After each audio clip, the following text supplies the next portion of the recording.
तो नमस्कार, आदाब, सत श्री अकाल दोस्तों, स्वागत है आप सभी का क्रिकेट लाइन गुरु के यूट्यूब चैनल में। और जैसा कि आज आपने थंबनेल देख लिया है भाई, धीरे धीरे करके बड़ी बड़ी टीम्स जो है वो T20 वर्ल्ड कप में दस्तक दे रही हैं। साउथ अफ्रीका, वेस्ट इंडीज या फिर कहें अब पाकिस्तान। भाई अब हमारा पड़ोसी मुल्क भी सीधे दस्तक दे चुका है T20 वर्ल्ड कप में, जहां उनका सामना होगा। पहला मुकाबला यूनाइटेड स्टेट्स के खिलाफ डेलस में यह मुकाबला खेलते नजर आएंगे। और इस मैच से जुड़ी कुछ अहम जानकारियों के साथ मैं आपके समक्ष हाजिर हो चुका हूं, जिससे आप एक बेहतर समीकरण के साथ एक बेहतर प्रेडिक्शन की ओर बढ़ सकें। तो चलिए इसी के साथ भाई शुरुआत करते हैं हमारे इस प्री मैच एनालिसिस सेगमेंट को। भाई लोग, जहां तक बात है वेन्यू की, तो अभी तक ग्रैंड प्रेरियर स्टेडियम यानी कि डेलस में टोटल 11 मुकाबले T20 इंटरनेशनल फॉर्मेट के हुए हैं।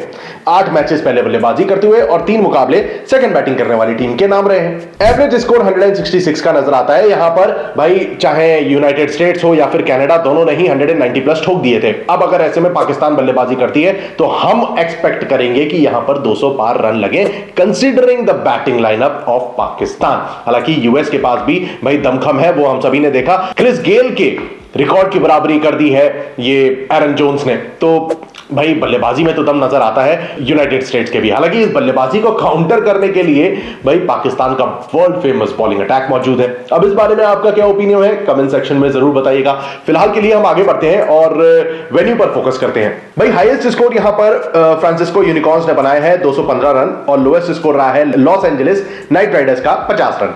स्कोरिंग पैटर्न पे भी फटाफट से नजर डाल देते हैं। 150 से नीचे 3 बार स्कोर रहा है, 150 से 169 के बीच 4 बार स्कोर, 170 से 189 के बीच 2 बार, और 2 बार स्कोर 190 प्लस जा चुका है। यह है पूरा लेखा जोखा बल्लेबाजी के परिप्रेक्ष्य से। अब बढ़ते हैं बॉलर्स के स्टैट्स पर। दोस्तों टोटल 6 विकेट, पहला मुकाबला जो हुआ था यूएस वर्सेस कनाडा, उसमें 6 विकेट छटकाए गए थे। 4 विकेट पेसर्स ने और 2 विकेट स्पिनर्स की झोली में गिरे थे। अब यहां पर दोनों टीम्स के जो स्पिनर्स हैं वो भी कारगर साबित हो सकते हैं इन दिस अपकमिंग कॉन्टेस्ट, और सेकंड बैटिंग करना यहां पर फायदेमंद साबित हो सकता है। हालांकि पाकिस्तान वर्सेस यूएस को देखते हुए भाई एक अंतर्मन तो यही कहेगा कि पाकिस्तान का अपर हैंड है, तो चाहे वो बल्लेबाजी पहले करें या पहले गेंदबाजी करें, फर्क नहीं पड़ता। लेकिन फर्क पड़ता है दोस्तों, यही इंटेंट के साथ बांग्लादेश भी पहुंची थी यूएस का टूर करने। कहा था कि भाई वर्ल्ड कप से पहले यूएस के साथ मुकाबला खेल रहे हैं तो क्या प्रैक्टिस होगी।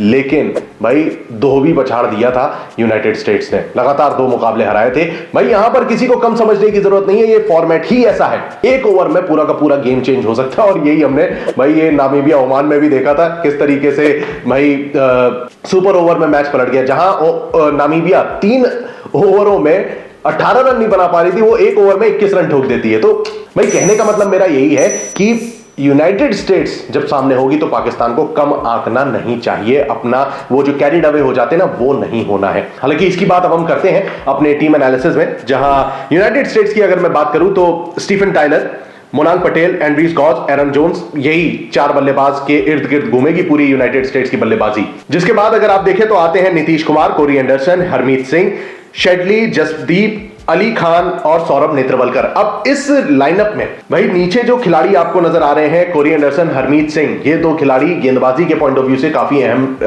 रोल प्ले कर सकते हैं। पहले मैच में दोनों के हाथ ही 1-1 विकेट लगा था। और जहां तक बात है बल्लेबाजी की, तो एंड्रीज गॉज ने कनाडा के खिलाफ 65 रन बनाए थे 141 के स्ट्राइक रेट से, और 235 के स्ट्राइक रेट से 94 रन बनाए थे भाई एरन जोन्स ने। इन पर सभी की निगाहें रहने वाली। हालांकि मोनांग पटेल ने भी 16-17 रन की पारी खेली थी, बट मोनांग पर उतना भरोसा नहीं कर सकते हैं। But on the other hand इनके जो जोड़ीदार हैं, स्टीवन टाइलर पर भले ही वो जून पे आउट हुए थे, लेकिन इस अपकमिंग कॉन्टेस्ट में उम्मीद आप कर सकते हो कि भाई थोड़े बहुत रन बनाए। हालांकि पाकिस्तान का बॉलिंग अटैक जब सामने होगा तो क्या करेंगे ये धुरंधर, ये महावीर, देखना होगा दिलचस्प। क्योंकि बड़े बड़े हमारे वेटरन पाकिस्तान के जो क्रिकेटर्स रहे हैं, उन्होंने तो यही बोल दिया है कि इस साल अगर आप पूरे लाइनअप पर नजर डालें तो पाकिस्तान का बॉलिंग अटैक सबसे घातक बॉलिंग अटैक है, सबसे डेंजरस बॉलिंग अटैक। चलिए तो उसी से ही शुरुआत करते हैं। भाई पाकिस्तान की अगर आप लाइनअप पे नजर डालें तो इमाद वसीम, शाहीन अफरीदी, मोहम्मद आमिद, हैरिस रऊफ ये मौजूद है। नजीम शाह का भी ऑप्शन आपके पास मिलता है, अब्बास अफरीदी भी हैं। तो जो बेस्ट प्रोबेबल प्लेइंग 11 है उसमें जो की प्लेयर्स के तौर पर अगर आप देखें तो यहां पर मैं इमाद वसीम, शाहीन अफरीदी,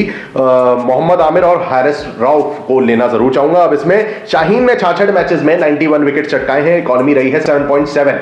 मैं अब आपको स्टैट से भी फटाफट से अवगत करा दे रहा हूं। मोहम्मद आमिर ने 58 मैचेस में 64 विकेट चटकाए हैं, हारिस रऊफ ने 68 मैचेस में 95 विकेट लिए हैं। ये तीन मेन स्ट्रीम बॉलर्स जो हैं एक बार फिर कारगर साबित हो सकते हैं। हालांकि नजीम शाह का ऑप्शन एक बार फिर मैं बोल रहा हूं अवेलेबल है, अगर वो खेलते हैं तो उनके भी स्टैट्स भी डिसेंट नजर आते हैं, बट ये तीन काफी उम्दा खिलाड़ी दिखाई देते हैं। अब इन्हें सपोर्ट मिलता है इमाद वसीम की ओर से, जिन्होंने 72 मैचेस में 535 रन बनाए हैं, 70 विकेट चटकाए हैं, दुनिया भर की लीग खेली है और एक बार फिर घूम फिर के आ चुके हैं पाकिस्तान के स्क्वाड में और खेलते नजर आएंगे। हालांकि इनके जो जोड़ीदार हैं शादाब खान, वो थोड़ा सा महंगे साबित हुए हैं पिछले कुछ एक आध मुकाबलों में, तो उन पर कितना डिपेंड करना चाहिए, इस बारे में आपका क्या ख्याल है भाई कमेंट्स में जरूर बताइएगा। शादाब या इमाद, दोनों में से आप किस पर भरोसा करते हैं? खैर, यहां पर अगर बल्लेबाजों की बात करी जाए तो भाई टॉप ऑर्डर में सैम अयूब के साथ उतरेंगे मोहम्मद रिजवान। इस बार रिजवान का बल्ला भी काफी समय से उस लेवल पे चलता नजर नहीं आया है। हालांकि बाबर आजम ने वही छोटी छोटी पारियां जरूर खेली हैं छोटी छोटी कंट्रीज के खिलाफ। हालांकि दोस्तों उम्मीद जरूर करूंगा कि ये जो बैटिंग लाइनअप है, अगर पहले बैटिंग करता है यूएस के खिलाफ तो एक एक्सप्लोडिंग इनिंग खेले और बड़ी पारी में कन्वर्ट करे, भाई देखने का मजा तभी आएगा।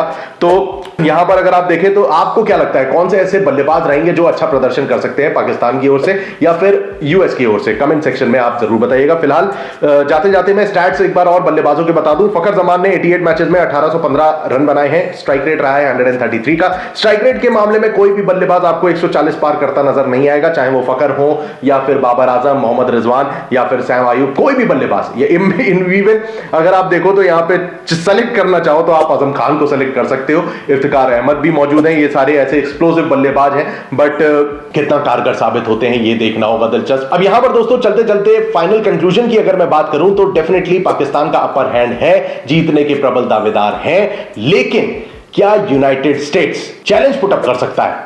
जी हां, बिल्कुल भाई।